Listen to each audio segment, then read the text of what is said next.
Ya, bien. Ustedes estarán pensando ahorita por qué he puesto fotos de pinturas, si estamos hablando de literatura. Pues bien, esta pequeña comparación, esta pequeña introducción, nos va a permitir hablar acerca de las figuras literarias, ¿no? No sé si alguno de ustedes conoce quiénes son los autores de estos cuadros. ¿Han llevado algún tipo de curso de educación artística? No sé. Bueno, si es que no saben, esos cuadros son muy famosos. El autor del primero de ellos es Vincent Van Gogh y del segundo cuadro es Salvador Dalí. Las diferencias entre ambos cuadros son muy notorias, pero también podemos decir que existen ciertas semejanzas, ¿no? ¿Qué podemos decir? Que estos dos pintores tuvieron una perspectiva propia del mundo en el que vivían, ¿no? Cada uno de ellos desafió las leyes de lo que ya estaba establecido y crearon universos estéticos únicos y originales, de acuerdo a lo que ellos pensaban, a lo que ellos creían. Tuvieron libertad de expresarse como mejor les parecía a ellos, ¿no? Lo que diferencia estos cuadros es lo que quieren expresar y la técnica con la que fueron pintados, así mismo como los recursos que se utilizaron. De este mismo modo, como ocurre en la pintura, también ocurre en la literatura. Y cada uno de los autores tiene diferentes recursos literarios que puede utilizar para darle un sentido mucho más estético a su texto, a la obra que está creando, y que pueda influir de mejor manera en la persona que está leyendo. Entonces, en ese sentido, vamos a hablar de las figuras literarias. Las figuras literarias no son más que las expresiones, los giros lingüísticos que utiliza el escritor, como les dije, para embellecer su obra literaria. Les está brindando a través de ellas un carácter estético. Tenemos tres clases de figuras literarias. Primero vamos a hablar de las figuras de sentido. Vamos a empezar con la metáfora, que es quizás una de las más conocidas. La metáfora consiste en designar un ser, una persona, un objeto con el nombre de otro, en virtud de que entre ellos existe cierta semejanza. Por ejemplo, tenemos aquí la lluvia de tus ojos. Lluvia está haciendo referencia a las lágrimas. Solo que suena, se ve, se lee mucho mejor decir la lluvia de tus ojos que si pusiéramos las lágrimas de tus ojos, ¿no? El otro ejemplo que tenemos aquí, la dulce boca que a gustar convida un honor entre perlas destilado. Perlas ya sabemos que hace referencia, hace alusión a los dientes, pero se ve más bonito de esta manera que colocarle entre dientes, ¿no? Ahora vamos a hablar de la metonimia, que es mencionar la causa por el efecto, el continente por el contenido, el autor por las obras, el símbolo por lo simbolizado. Parece un trabalengua, pero a través de ejemplos vamos a poder entender de mejor manera esto. Por ejemplo, de causa por efecto. Siento mucha brisa. Brisa, en verdad, la expresión correcta debería ser siento mucho frío, pero es utilizando la palabra brisa, ¿no? En vez de decir frío. De continente por contenido. Continente no hace referencia al continente Asia, Europa, no. Continente es, supongamos, un recipiente, digamos, una taza. La taza es el continente y el contenido, digamos, es el agua. Por ejemplo, acá podemos ver, te tomaste todo el vaso. En verdad nos tomamos el vaso, nos tomamos lo que estaba dentro del vaso, lo que contenía el vaso. Por ejemplo, la gaseosa, el jugo, el vino, no sé, la cerveza quizás.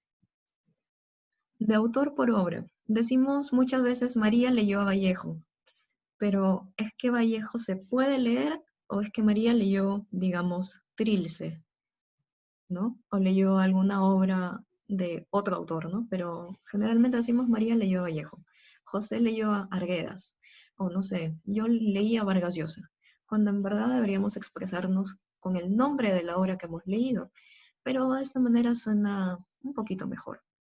De símbolo por lo simbolizado. Traicionó a su bandera, en vez de decir que traicionó a su patria. La bandera es lo que simboliza la patria. Y bueno, algo muy parecido a esto es el sinécdoque, que consiste en designar la parte por el todo o viceversa, ¿no? El material por la obra, el individuo por la especie. Vamos a ver ejemplos a continuación para que quede mucho más claro. De la parte por el todo.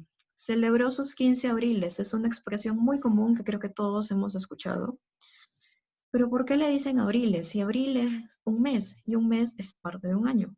Lo correcto aquí debería ser celebró sus 15 años. Pero bueno, ya esta expresión es muy conocida, o también escuchar que dicen sus 18 primaveras, por ejemplo, ¿no? Luego tenemos el todo por la parte. Muchas veces en un partido de fútbol decimos el Perú va ganando, en vez de decir el equipo peruano va ganando. Pero no sé, es como que nos sentimos más identificados al decir el Perú va ganando que si dijéramos el equipo peruano, ¿no? Es sentirlos parte de nosotros. Del material por la obra. Muchas veces hemos dicho tengo mucha plata, en vez de decir tengo mucho dinero, ¿no? Plata es el material y la obra aquí vendría a ser el dinero. Y finalmente del individuo por la especie, ¿no? Eres un Cervantes. Cervantes es el individuo en vez de decir escritor, que vendría a ser la especie, ¿no? Cervantes pertenece a, podríamos decirlo de cierta manera, a la especie de los escritores, como podríamos decir Mozart a la especie de los músicos. Entonces, no sé si les ha quedado claro esto, sé que es un poco confuso porque hasta a mí me confundió, pero bueno, creo que poniéndole un poquito de esfuerzo y viendo más que nada cómo se subclasifican, se subdividen este tipo de figuras literarias, podemos entender, ¿no? Y esto es muchas expresiones del hablar común. Ahora vamos a ver las figuras de dicción o las figuras de palabra. Empezamos con la anáfora, que también se le llama repetición. Consiste en repetir, obviamente, una o más palabras al inicio de cada verso de cada enunciado. Este es facilito. Por ejemplo, en este fragmento vemos que todos los versos empiezan con la palabra querrán. Entonces ese es un ejemplo de anáfora. Luego tenemos el epíteto. El epíteto es agregar adjetivos que señalen cualidades inherentes a los seres que acompañan, ¿no? Ya vamos a ver en el ejemplo cómo podemos ver eso, ¿no? En el caso de los epítetos épicos, estamos ante fórmulas juglarescas propias de la poesía épica. Ya vimos el género épico, ¿no? Por ejemplo, si vemos, utilicemos como ejemplo expresiones que utilizó Homero en sus obras. Por ejemplo, el que dispara de lejos. ¿A quién se refería? Apolo, el dios griego Apolo. Héctor, domador de caballos. Atenea, la de los ojos claros. Hera, la diosa de los níveos brazos. En este fragmento podemos apreciar mejor el epíteto. Por ejemplo, largas brumas violetas. Es agregar un adjetivo que de por sí ya está sobreentendido con el sujeto, ¿no?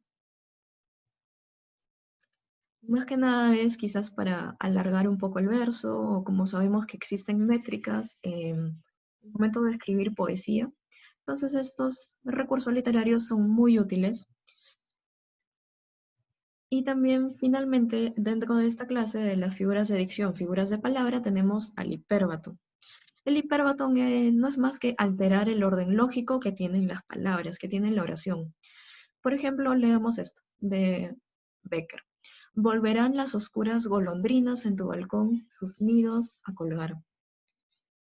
Medio raro, ¿no? Como se ha expresado, pero le da un efecto estético a este verso.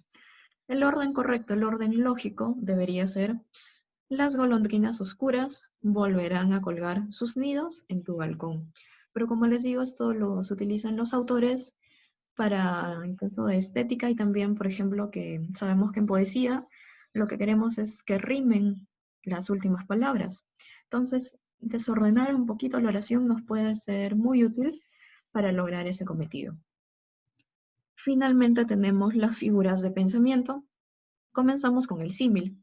El símil es una comparación entre dos seres, dos objetos, dos personas, en virtud de que existe una semejanza entre ellos. Se puede confundir muchas veces la verdad, con la metáfora, pero acá hay una clave para que ustedes identifiquen cuándo se trata de un símil. Es porque se va a utilizar palabras tales como cómo o cuál. ¿Cómo podemos apreciar aquí? Hay perfumes frescos como recién nacidos. Claramente es una comparación. Verdes como los prados, dulces como el oboe, y hay otros triunfadores densos y corrompidos. ¿Quién escribió esto? Charles Baudelaire. Entonces, una clave para diferenciar el símil de la metáfora, que en sí son comparar dos cosas muy similares, la metáfora, como podemos apreciar aquí, perdón, aquí, es reemplazar. Yo no voy a poner aquí las lágrimas como lluvia de tus ojos o tus dientes como perlas. Si lo pusiera de ese modo, sería un símil, porque el símil utiliza expresamente estas palabras para realizar las comparaciones. A ver, con esto ya estamos terminando. Vamos a ver la antítesis, que es presentar dos ideas que se oponen entre sí. Podríamos decir que es un tipo de contradicción. Por ejemplo, aquí, si eres nieve, ¿por qué tus vivas llamas? Nieve, llamas se contradicen, ¿no? Lo mismo aquí, llama con hielo. Si eres sombra, ¿por qué la luz derramas? Sombra con luz son totalmente opuestos, son antónimos. Y estos recursos literarios se utilizan muchísimo los autores para darle un sentido como más que nada estético, ¿no? Todas estas figuras literarias son para darle sentido estético a las composiciones, a los escritos. Tenemos la paradoja, que es presentar dos ideas aparentemente contradictorias para realzar un pensamiento. Por ejemplo, tenemos aquí de César Vallejo, todo está alegre menos mi alegría. Se está contradiciendo, ¿verdad? Y de Santa Teresa de Jesús, vivo sin vivir en mí. Es algo medio raro, pero lo utilizan los autores, ¿no? Más que nada Vallejo, que sus poemas son un poco difíciles de comprender, que necesitan un profundo análisis, ¿no? Y ya se usó muchas veces de este recurso como es la paradoja. Finalmente tenemos la hipérbole. La hipérbole es exagerar aquello que se está enunciando, aquello que se está escribiendo. Por ejemplo aquí, más dura que el mármol. Sabemos que el mármol de por sí es duro, pero lo exagera agregándole estas palabritas, ¿no? Más dura que el mármol, más helada que nieve, ¿no? Como por ejemplo hemos escuchado, más frozen que Elsa, ¿no? Es algo coloquial que decimos. ¿Quién escribió esto? Garcilaso de la Vega.